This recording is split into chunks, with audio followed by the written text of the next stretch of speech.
दीप जिसका महला ही में जले, चंद लोगों की खुशियों को लेकर चले. I've been singing these revolutionary songs now for the better part of 10 years. And whenever I'm invited to a television program or I'm being interviewed by a newspaper, they always ask me one specific question without fail. Can music really transform society? Can music really bring about a revolution? Can art really result in social transformation? Obviously, when people ask this question, the first thought that comes to my mind is perhaps these people don't know about the Italian Renaissance and the influence it had on world history, on European history, and how it ushered in a new period, Reformation, of enlightenment and of modernity. So what was the Renaissance? Well, what we know about it to begin with is that it begins in the 14th century and it lasts all the way to, well, we could say till the 17th century really. The Renaissance is a period of enormous cultural rebirth, extraordinary creativity. It provides really a bridge between the medieval period and the period that historians like to refer to as modernity. It ended the period that we often refer to as the Dark Ages and really laid the foundation for modern Europe. It began by a renewed interest in the classics of the Greco-Roman period. What were the humanist works of Greco-Roman civilization, that is Greece and Rome? And the central idea there was that if during the medieval period too much attention had been paid to the divine, to the sacred, now with the Renaissance, human attention, the subject of our scholarship would not be the divine and the sacred, the life hereafter, but would be human beings. Human beings would be at the center of our thinking about the world. It would no longer be God. Now this is a pretty revolutionary, radical idea, especially for the time, but perhaps even for the times that we live in Pakistan today. So you can see that whereas medieval period was extraordinarily concerned with the sacred, the Renaissance was now concerned with the secular, with the world in which we live, the material world. And this idea, which we refer to as humanism, putting humans at the center of our scholarship, understanding, thinking, philosophy, was first reflected in Italy in the arts. The arts were in Italy what social media is today in our world. In other words, new ideas could be communicated with incredible rapidity at the mass level only through art. Because remember, this is the period before the invention of the printing press. This is the period before the invention of or the creation of mass literacy. So how do you convey complex ideas to the general population? You convey them through magnificent, enormous works of art, architecture, and music. Florence and Venice were perhaps some of the earliest cities to abandon medieval feudalism. They created a new plutocracy. We can call it a plutocracy because it was based largely on this new sort of wealth, the wealth that you have when you have coin through commerce. And the new families that came up through commerce, through trade, that had wealth not held in terms of land but had wealth in terms of coin. These trading families began to patronize a new kind of art, a new kind of science, and a new kind of philosophy.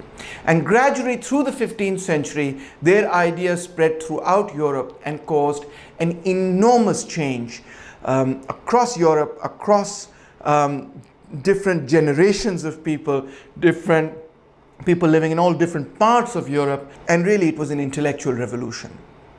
So really the Renaissance was an enormous revolution. At its heart was a new kind of understanding of creativity.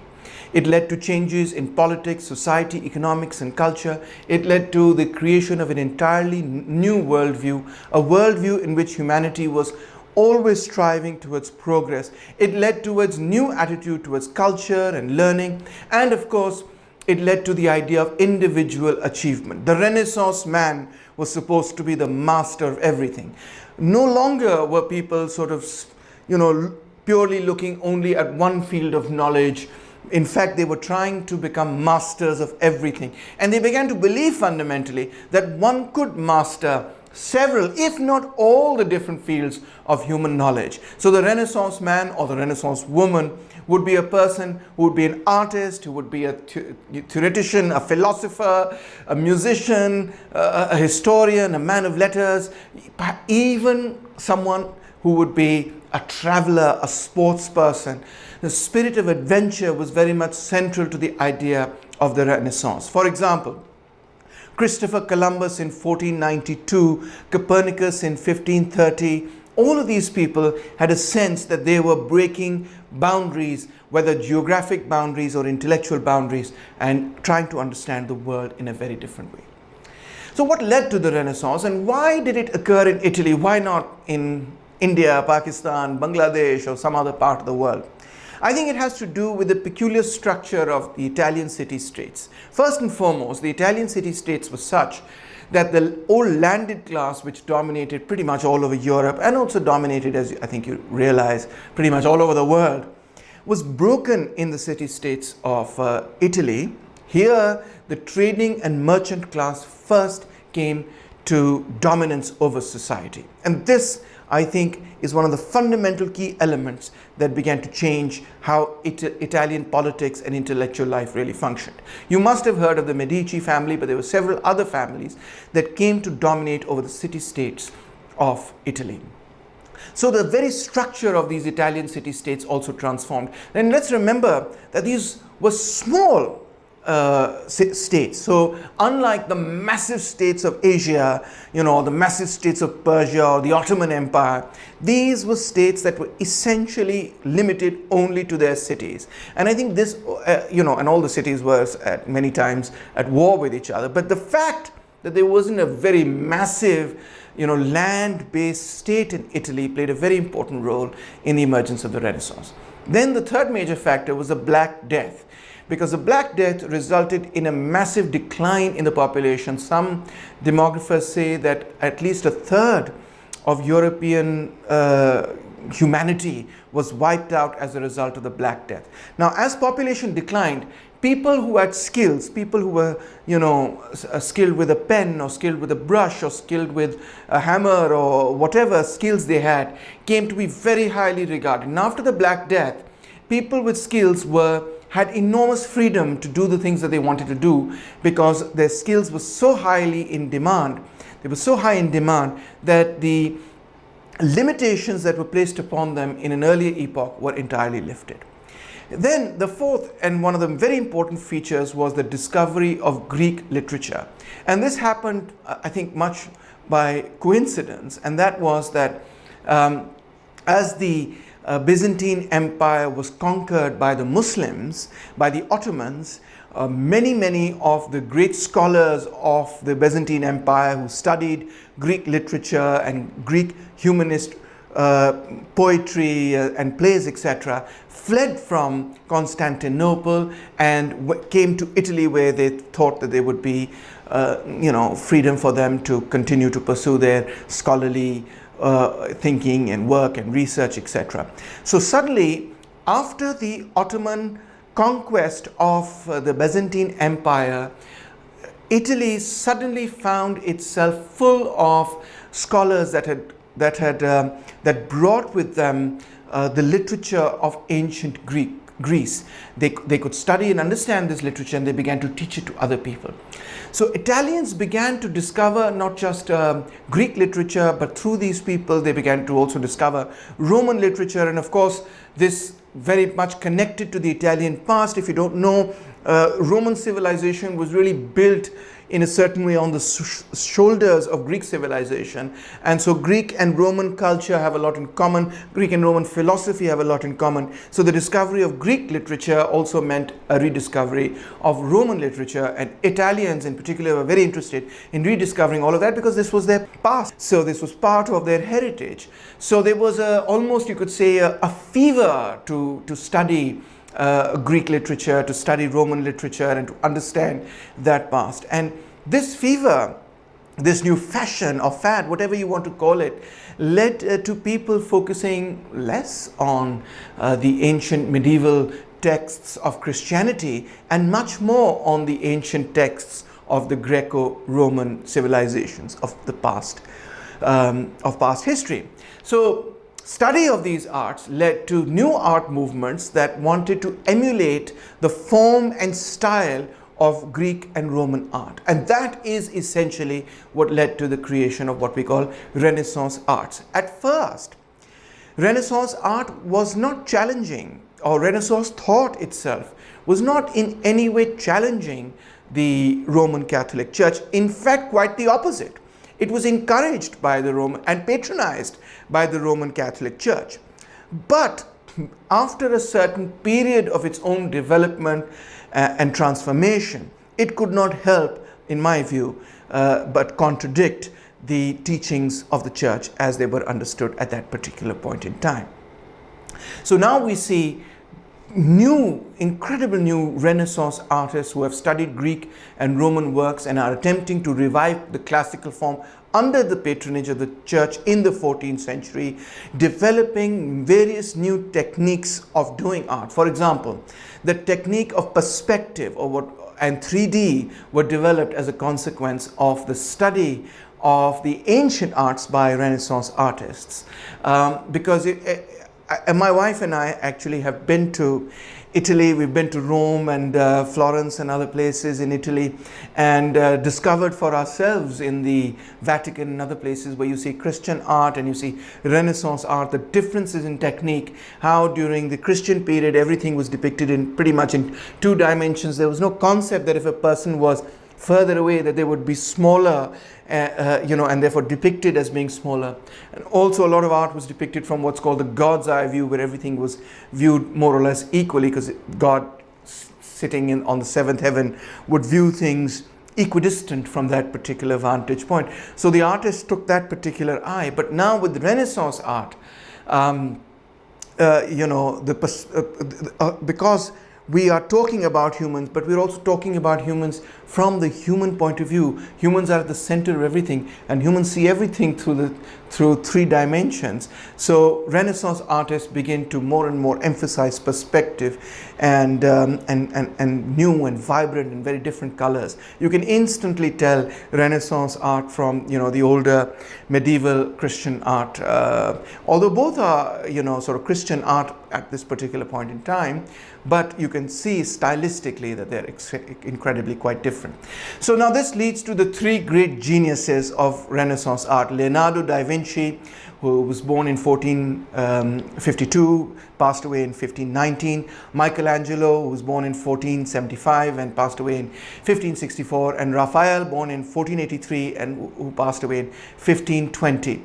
These 3 artists together are considered as having transformed entirely the way in which art was done or performed in the medieval period, and the way in which it was performed after their influence, that is after the Renaissance.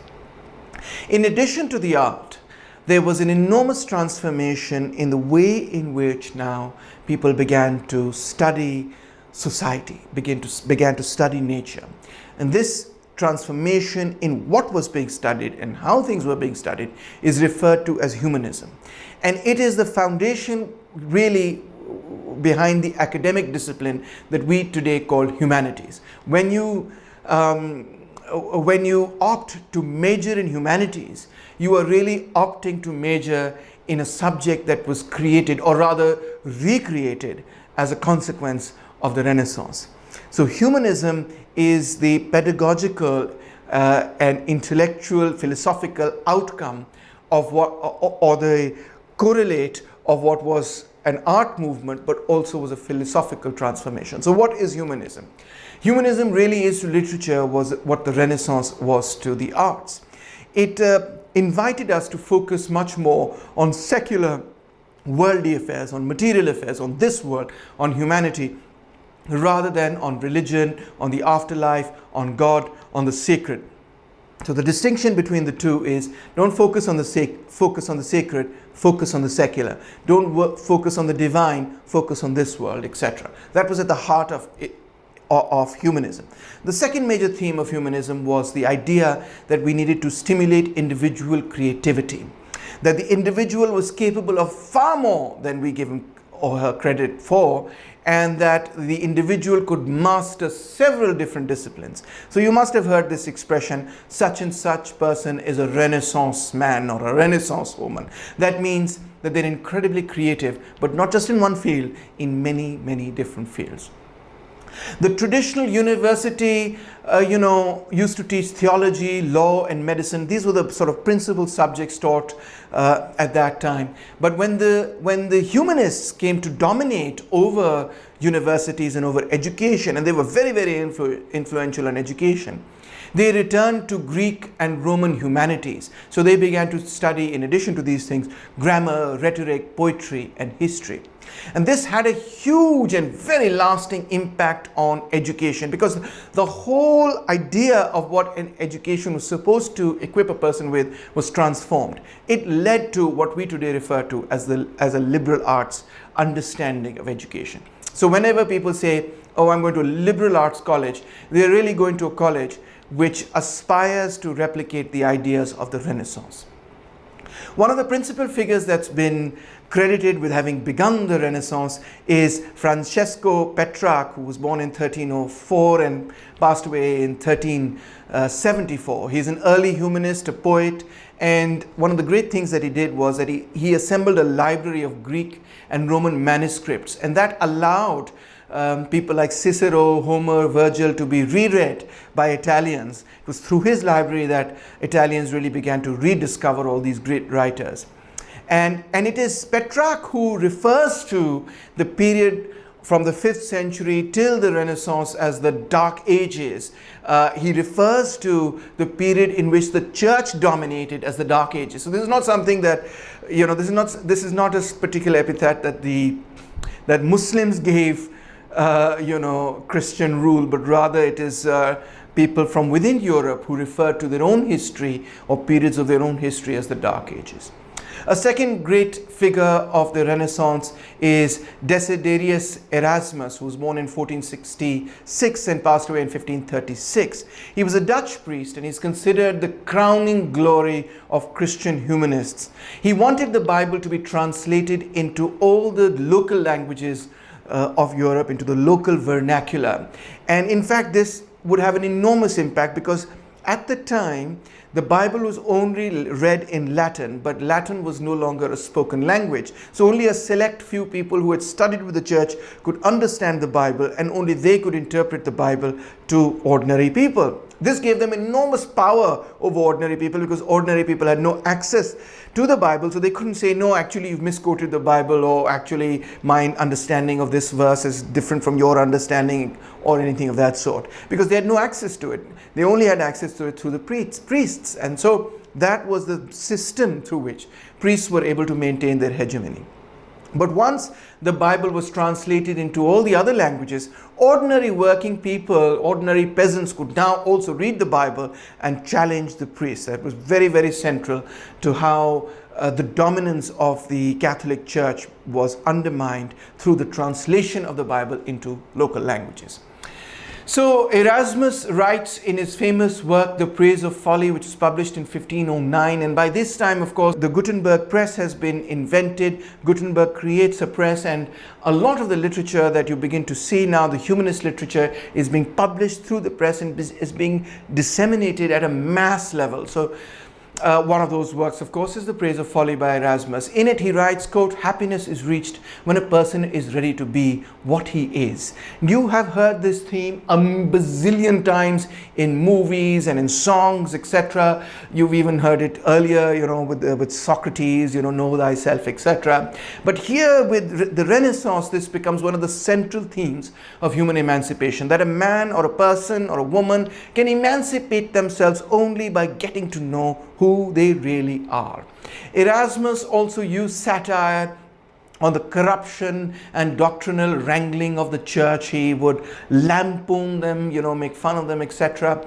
And in his great work on Folly, which he considered a naive ignorance, he said, this is an essential part of being human. It brings happiness and contentment. So when he writes in praise of folly, in praise of naive ignorance, he is actually writing that it's okay to be a little ignorant sometimes, because you can actually be happy. Because knowledge, he says, can be a burden. It can lead to complications. It can lead to a troublesome life.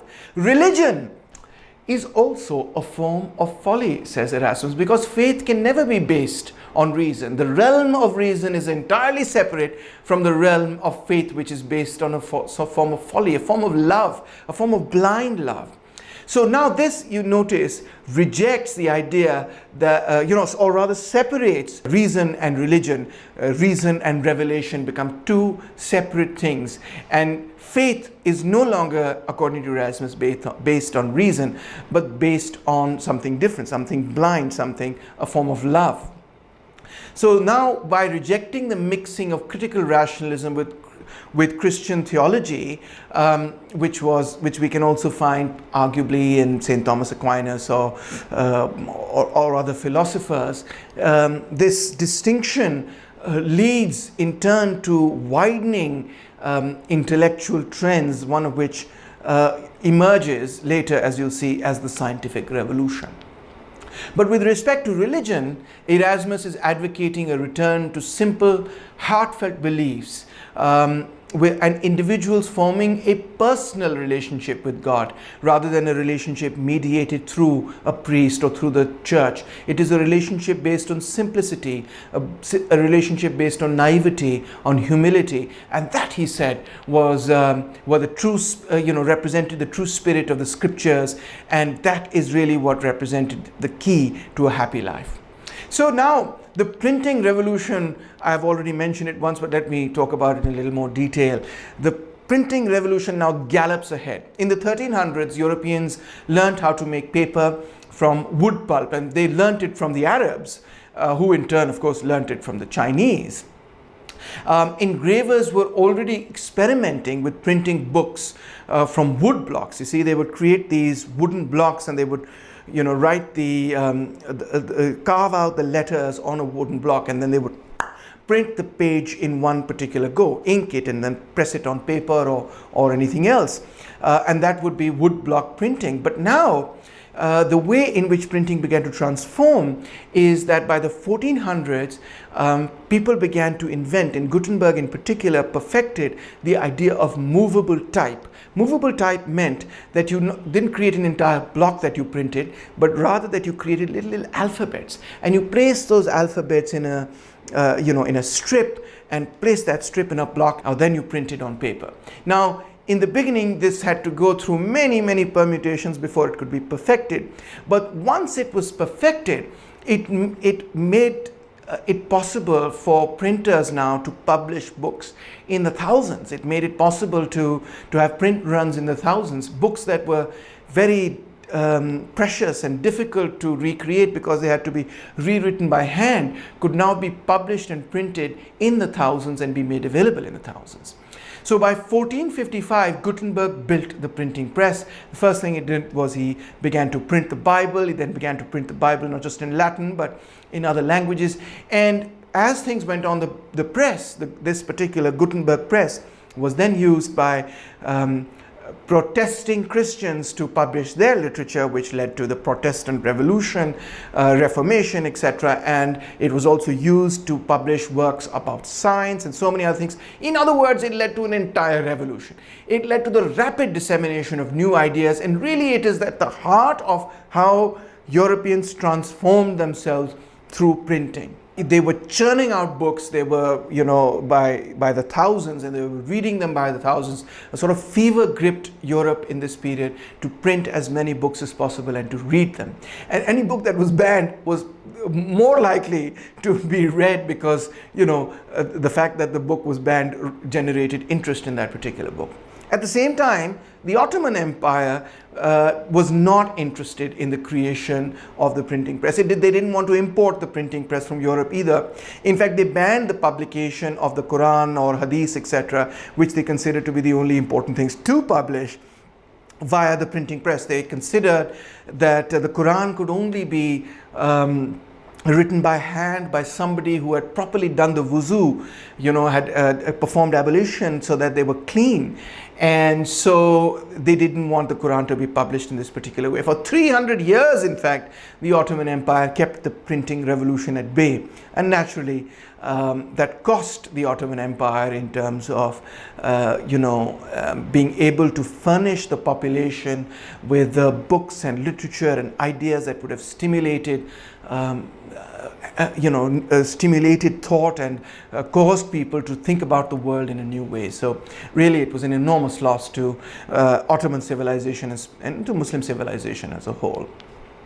Last but not least, I want to speak about a great thinker, Niccolo Machiavelli, who lived 1469 to 1527. He's an Italian historian, politician, diplomat, philosopher, humanist. He was a writer based in Florence during the Renaissance, and he really is the prototype of a modern empiricist scientist. He really can be credited with having formed or founded modern political science, especially political ethics, because what he did, the great service he performed, is that he emancipated the study of politics from theology and moral philosophy. He wasn't interested anymore in studying what was right and what was wrong. He was interested now. He changed the focus from studying what was right and wrong, what was ethical or unethical, what was Christian and unchristian. He changed the focus to what is it that works in politics? How is the game of politics actually played?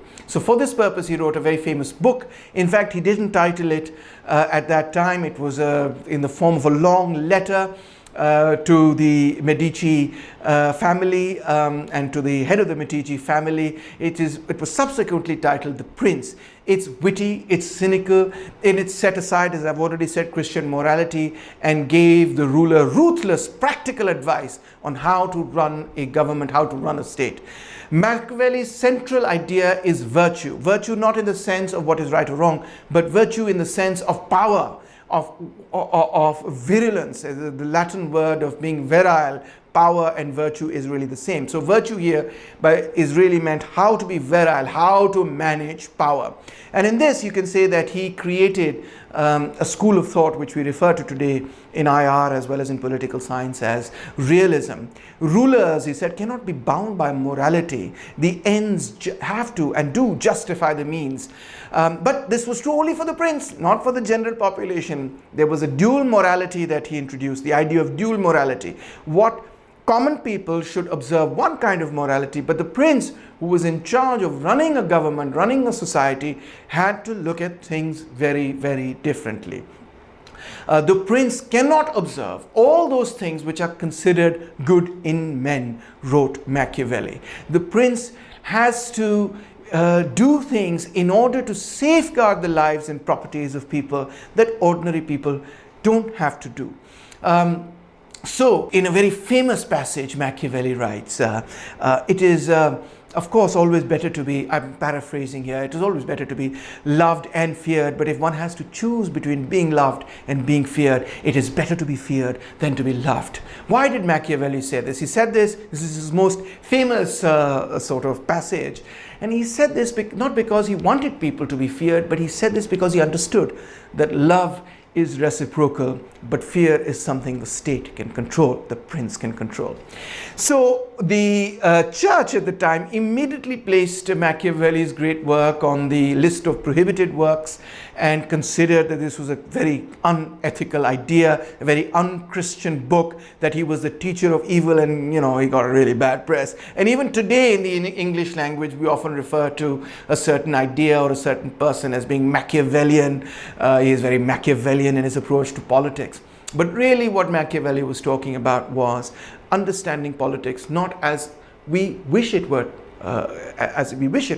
but understanding politics as it really is. So with Machiavelli, I'll sort of close my lecture for today on the Renaissance. Let's just recap what I have spoken about. The Renaissance was first and foremost an art movement, a movement that really made itself felt through the arts and through architecture and through changing the way in which all of that was approached. But it was, although represented through the art, it had a deeper philosophical foundation, and that foundation was that it wanted thinkers, scholars, and the ordinary people even to turn their attention away from the divine and to place human beings at the center of their scholarly endeavors, of their understanding of the world. And last but certainly not least, the Renaissance was about individual creativity, about mastering all that one could master. Nothing which was human was considered to be beyond the Renaissance person, nothing that could be known to other people could be unknown to us. It was a period of enormous vitality and creativity, and therefore we consider the Renaissance to be the period in which medieval Europe begins its transformation into the period of modernity.